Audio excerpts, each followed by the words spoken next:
to incite or to disrupt public order. Because what I think is disrupting public order is barricading the roads. That is disrupting public order. Internet, for example, our phones are, some of the devices have been interfered with. That's from... there actually are reports that by now there's a bit of slowness in you know, the internet penetration. Yesterday I had a client, and maybe I cannot really disclose the information of this client, but my client was put in such a position where he cannot put a call through to me. I'm the only one that can call him. That is a disruption of public order. Because think of a situation where this person is in a position where they need urgent medical attention. But this person has been put to a position where they cannot even reach out and call for help. In a time like now, we really, yes, I speak for responsible coverage of what is going on. We have to be sensitive also. But also, it is for our own safety and for our own national cohesion as a nation when you know what is happening. Because put us in a situation of media blackout. What is going to happen is people will freak out.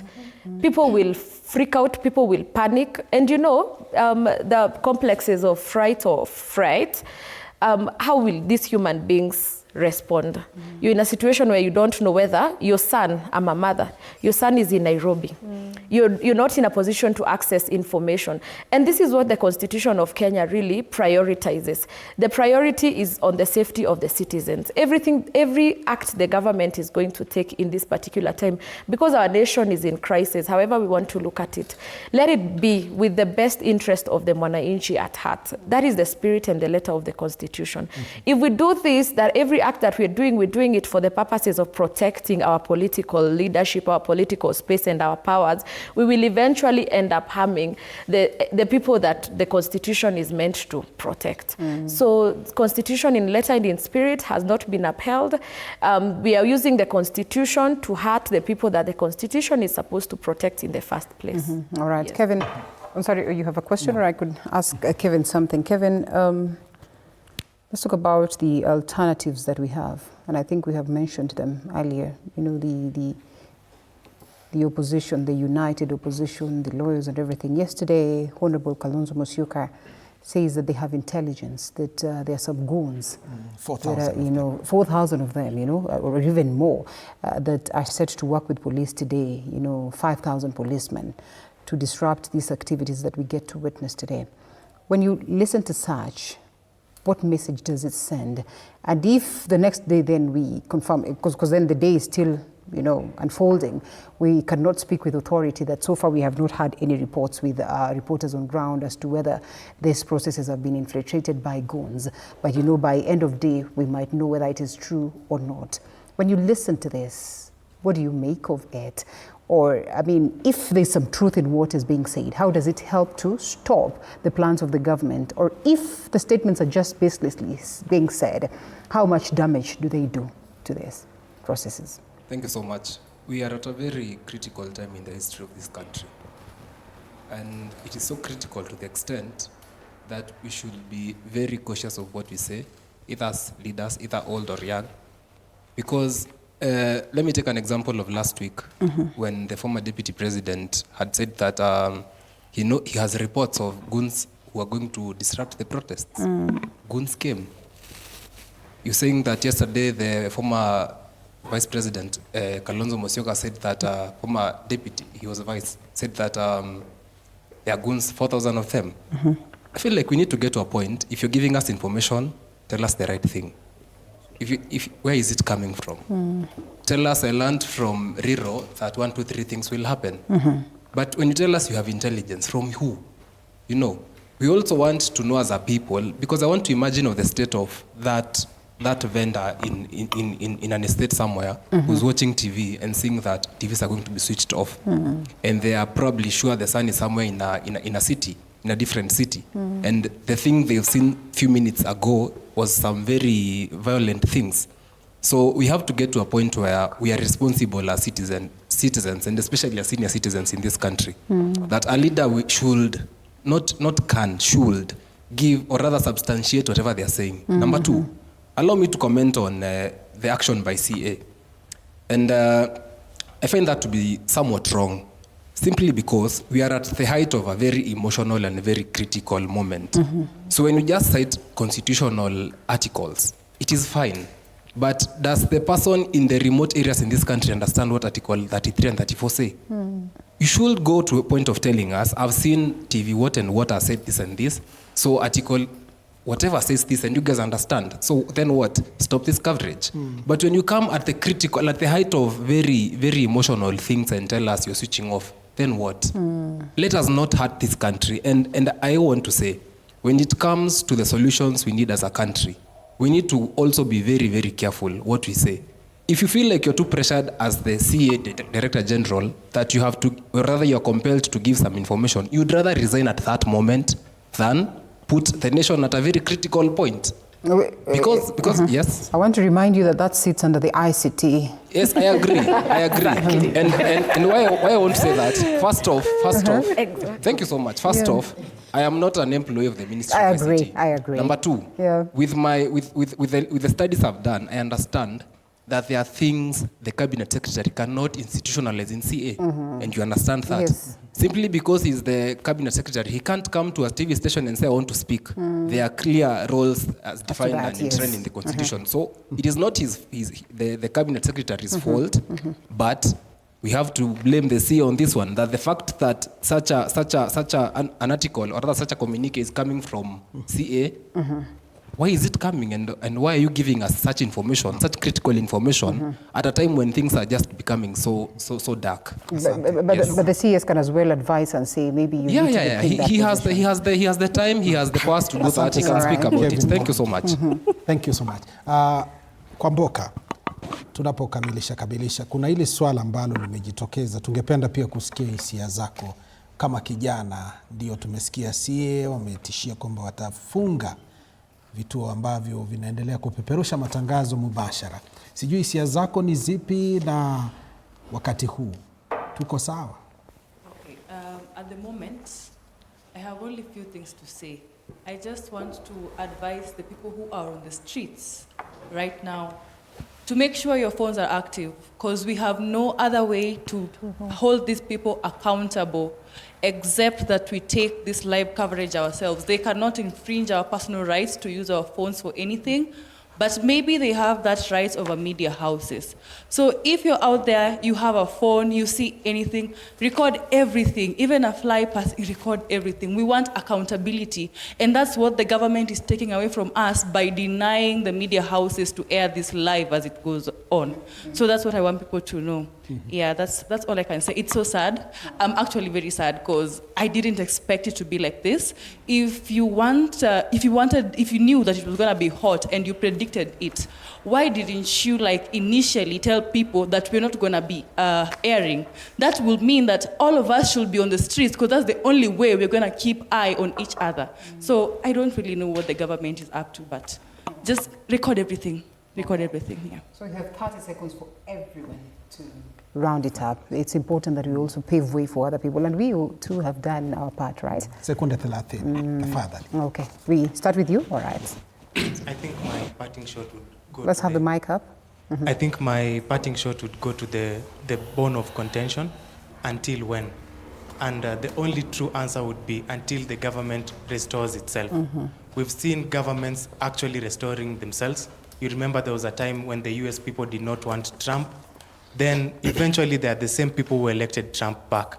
So until the government restores the trust that the people can have in it, whereby after today's protest, we can see the goons being put to book, the officers who have been exercising brutality, the law being taken into action.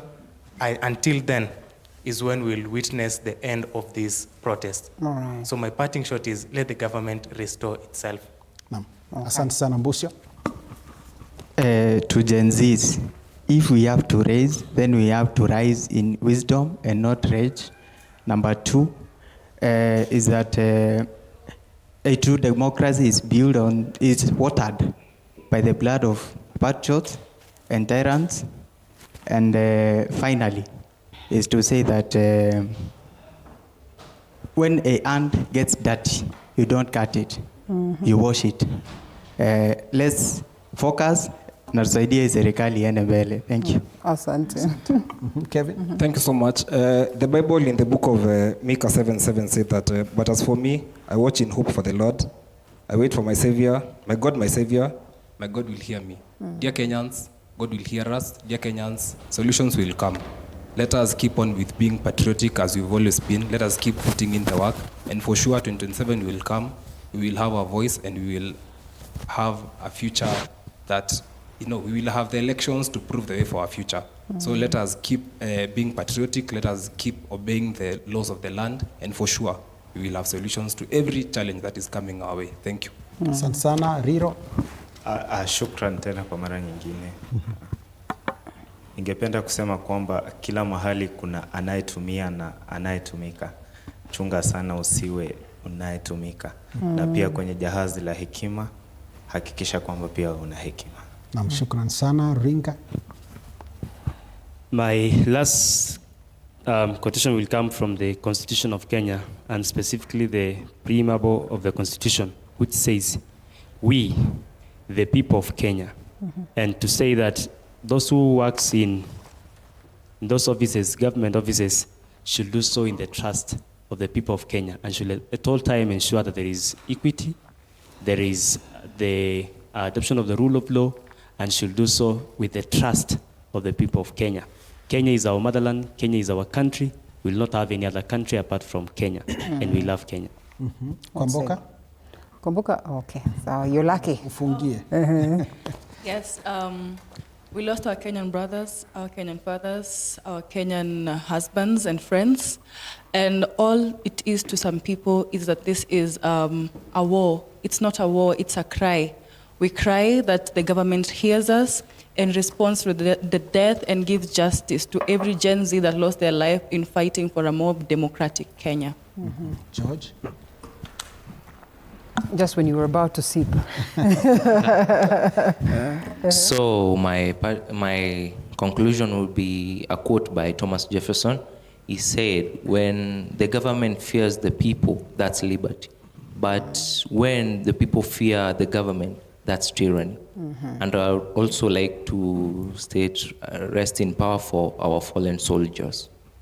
Luta continua. Asante sana. George? Spencer? Okay, as I wind up, I just want to say that we can do better. Our government can do better. What we are seeing currently is the same thing that we cried last year. I believe there is no any progress. I believe the same cries. We cried for the closure of media stations. We are seeing the media station. We have always cried of police brutality. We see still the police are killing us.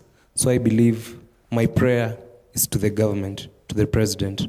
Kindly, you can do better. Be empathical to us, listen to us. We put you in power, and we can take the power back.